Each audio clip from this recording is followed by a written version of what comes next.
दोस्तों, क्या हो अगर आप किसी ऐसे रास्ते पर फंस जाएं जहां से वापस आने का कोई रास्ता ही ना हो। आज की कहानी राजस्थान के एक ऐसे ही गांव की है जिसे सरकारी नक्शे से भी मिटा दिया गया है। वहां रात के 12 बजे के बाद जो भी गया वो कभी वापस नहीं आया।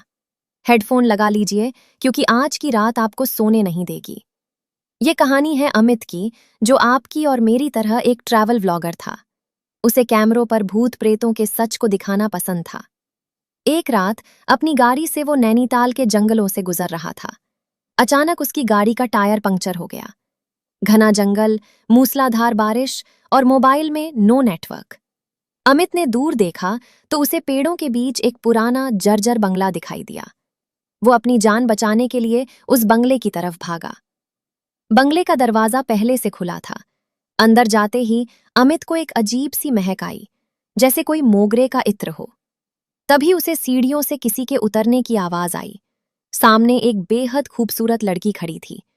उसने सफेद रंग की साड़ी पहनी हुई थी। उसने अपना नाम निशा बताया।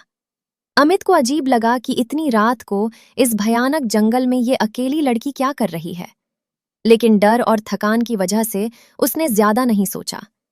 निशा ने अमित को गर्म चाय दी। दोनों बातें करने लगे। निशा की आंखों में एक अजीब सा सम्मोहन था। अमित उसकी तरफ खिंचा चला जा रहा था।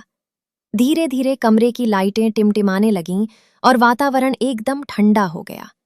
बातें करते करते अमित ने ध्यान दिया कि कमरे की दीवार पर उसकी खुद की परछाई तो दिख रही थी, लेकिन उसके ठीक बगल में बैठी निशा की कोई परछाई नहीं थी। अमित का दिल तेजी से धड़कने लगा।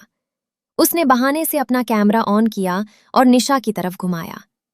कैमरे की स्क्रीन पर जो दिख रहा था उसे देखकर अमित के होश उड़ गए। कैमरे के लेंस में निशा का कोई चेहरा नहीं था, बल्कि वहां सिर्फ एक जलता हुआ कंकाल दिखाई दे रहा था। निशा ने अमित की तरफ देखा। उसकी आंखें पूरी तरह से काली हो चुकी थीं। उसने डरावनी आवाज में कहा, तुमने देख लिया ना अमित, अब तुम यहां से कभी बाहर नहीं जा सकते। अमित ने अपनी जान बचाने के लिए कैमरे को वहीं छोड़ा और दरवाजे की तरफ भागा, लेकिन दरवाजा बाहर से लॉक था। पीछे से निशा के हंसने की आवाज आ रही थी और तभी अमित के कैमरे की रिकॉर्डिंग अचानक बंद हो गई। दोस्तों, ये अमित की आखिरी रिकॉर्डिंग थी जो पुलिस को उस बंगले से मिली। लेकिन सबसे हैरान करने वाली बात जानते हैं क्या है? पुलिस को वहां अमित की लाश नहीं मिली, बल्कि दीवार पर खून से लिखा था, मैं अगला शिकार ढूंढ रही हूं। अमित के कैमरे में 5 मिनट की एक और फुटेज है जिसे पुलिस ने छुपा दिया था। अगर आप जानना चाहते हैं कि उस आखिरी फुटेज में क्या था और अमित के साथ क्या हुआ, तो अभी के अभी चैनल को सब्सक्राइब करें और नीचे कमेंट में पार्ट 2 लिखें। जैसे ही इस वीडियो पर 500 लाइक्स पूरे होंगे, मैं इस कहानी का सबसे खौफनाक पार्ट 2 अपलोड करूंगा। बेल आइकन दबाना मत भूलना, वरना अगली कहानी मिस हो जाएगी।